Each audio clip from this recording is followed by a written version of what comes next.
Hey, what's up everybody, Prospector here with Watcher Realms. Today I'm checking out Beatrix.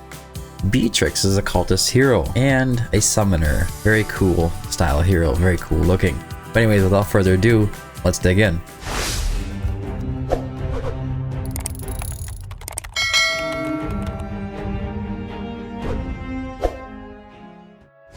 Alright, Beatrix. I actually love the look of this hero. It's very cool, purple mage looking thing with a really cool little spell book eye coming out of there. I mean, it's pretty cool. It looks like a sorcerer, like a straight up sorcerer. Kind of what it is, but I think she's technically would be a necromancer for summoning. Very cool outfit. Some butt cheeks sticking out. What it is. Anyways, going into the attributes. Basic attack of 4k. That's pretty standard for, I think, for a mage. HP is at 10k. Defense is at 768.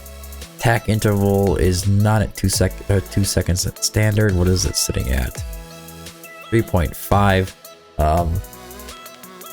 Looks like with my current gear I got it down to 2. Rage regen at 14. The auto, pretty decent. Now on to the promotions. Looking at level 1, we unlocked Nightmare Curse. Level 2, we unlocked that extra range. The range is really odd.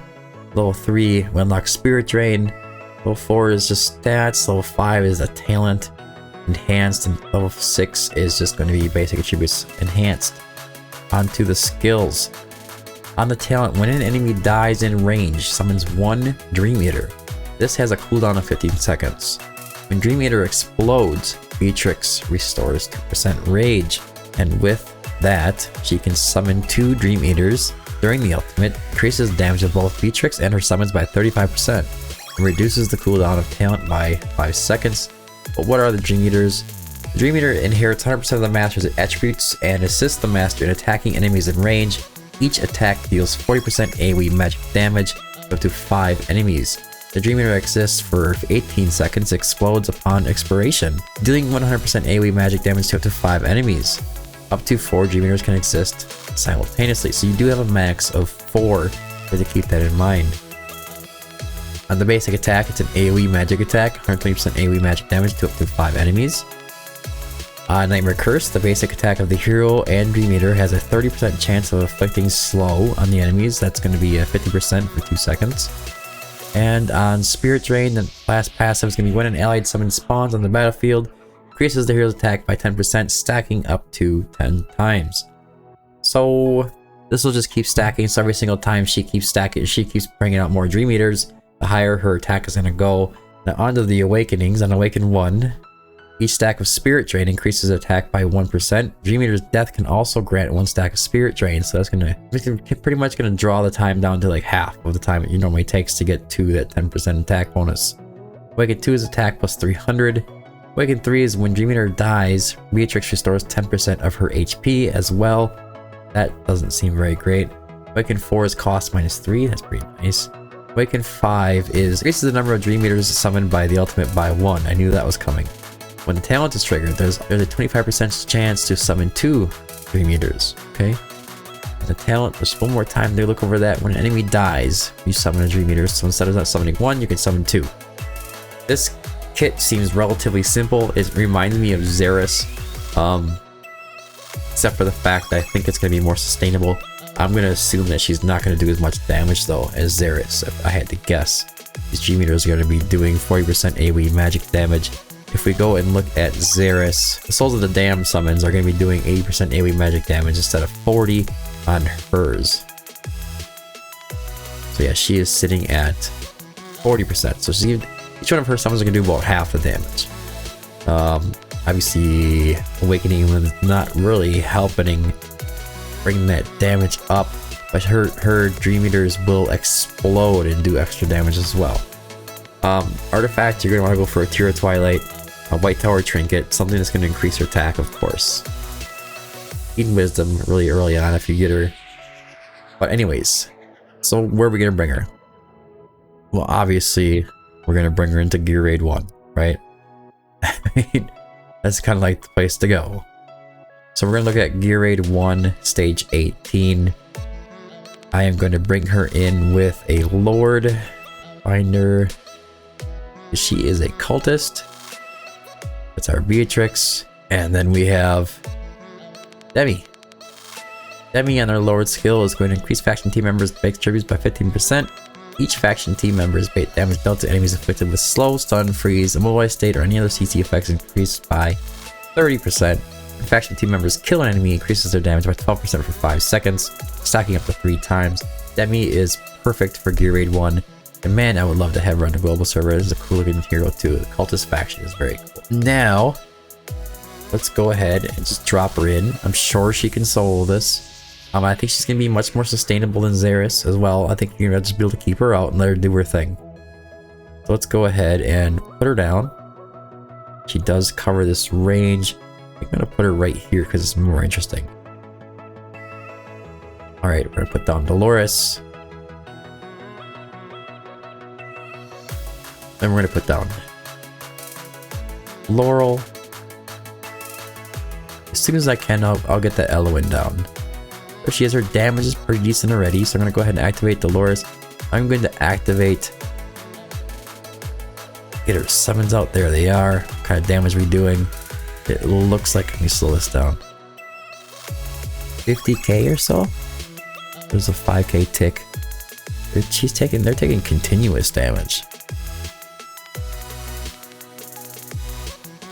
Okay, this is kind of neat. When the enemies are dying, she's summoning more. Hit him, let me see. 67k, that's decent damage. Alright. I'm gonna fast forward a bit. Go ahead, activate Laurel to get the ult back as soon as possible. So now she's down to nothing. She has no summons on the field. She does have another attack boost though. So that is interesting. So we're gonna wait. When she's ready, we'll go ahead and activate Dolores. We're going to activate Beatrix. See, that damage is good. 170. So she's got some 280k hits in there. 200k hits. It looks like she's doing right around 77. This is a second alt hit. We're going to go ahead and activate Eloin and Laurel again.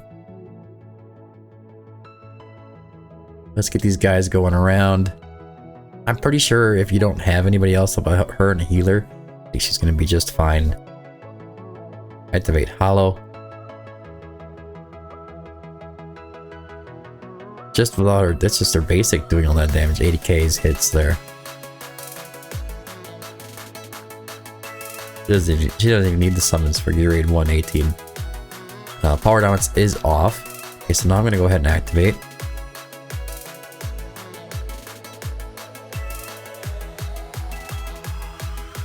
This is good damage. I mean, I'm interested. My issue is that I don't have on my account on global. I do not have a lord for the cultist faction. I mean, I just have the epic lords, but I don't have any of the other ones, the legendaries. And they sure seem to be nice.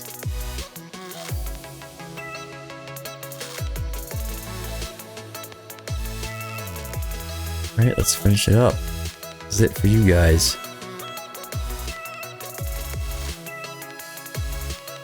Goodbye. Just mowing them down. I mean, 40%, it's a lot less than Xeris, but it's still, it's sustainable. Very easy to work with. I like it. I like her. I like this hero a lot. It's a very, very good addition to the game. And this is just A0, and it doesn't look at the awakenings are too overpowering. So you're not going to need a bunch of her awakenings to make her be viable on your accounts. Unlike some other heroes that are coming out recently. Alright, so coming in, she got full 37.5k damage. Pretty good. Now, I do have her in an Aegis Wrath set, and I kind of wonder if that's the best option. I think if you're going in for a really long AoE kind of style fight, I'm kind of curious what kind of damage she can do with that. If you go into, say, Gear Dungeon 1, if she can maintain some good damage on the bottom side there, because you could, a lot of people run like Vierna down there. They run greed down there. What if you pull the greed instead of Vierna? What if you pulled like the greed and you put down Beatrix and seen what she can do? I'm gonna turn power dominance off. I'm gonna kind of go in there and I'm gonna try and check this out. Let's see here. I need my Beatrix. Or is she? Here she is, and Demi. And I'm just gonna try to put what all I'm really looking for is to see if she can hear a wave at the bottom. Might not be able to see that just from this. I'm sure something is not set up right to go in there and handle this. Beatrix, where are you? Super weird range. Let's go with that.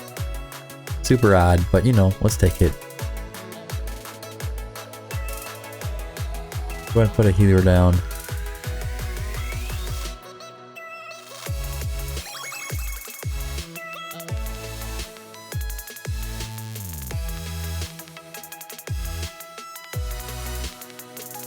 This is stage 8. Power dominance is off. So you might be a little bit of struggling here. But I have 2x to get rid of these guys out of the way. I want those guys to come down. I don't even think that.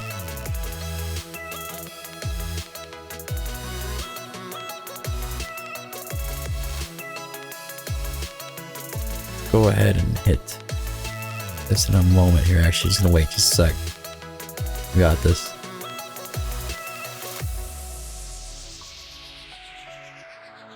Here we go. Can she take through these guys? I mean, it looks pretty promising, doesn't it? And the summons will stay there. They'll keep going. The question is, can she get it done? It doesn't look like it's gonna work. She's not hitting all the other enemies up here. Just skipping on a lot of them, and now they're gonna start healing again. May not be a good option for Gear Dungeon 1. It's good to know. I think if she had an inspiration buff down there, maybe she could do it then. But as it sits, the normal kind of strategy where you put like Artemis or something there, it's not gonna happen. Anyways, guys, that is my showcase for Beatrix. It was very simple. These kind of AoE mages are really easy to test. You kind of just throw them in Gear Raid 1 and see how they do. I do believe that she will be very viable for Gear Raid 1, 19, 20, and 21. Especially if you're running like a Cultist Lord and going with that kind of mix. I don't foresee her doing as much damage as Xeris. I see her being much more sustainable. I see her being a little more easier to gear. It's not really requiring sub on Arcana sets, although I think they would work in a longer fight. And she doesn't really need her High Awakenings to start really unlocking a lot of damage potential. She's doing it from the get-go. But anyways, guys, I hope you found this video helpful. If you did, don't forget to like and subscribe. Also, don't forget to join the Discord. It's always in the description below. Just a quick note that YouTube Analytics shows me that only like 20% of my viewers are subscribed. So go ahead and hit that like button, hit that subscribe button, and you can get notified when future content like this releases for new heroes or new content or new updates in the game. But anyways, guys, thanks for tuning in, and until next time, keep digging.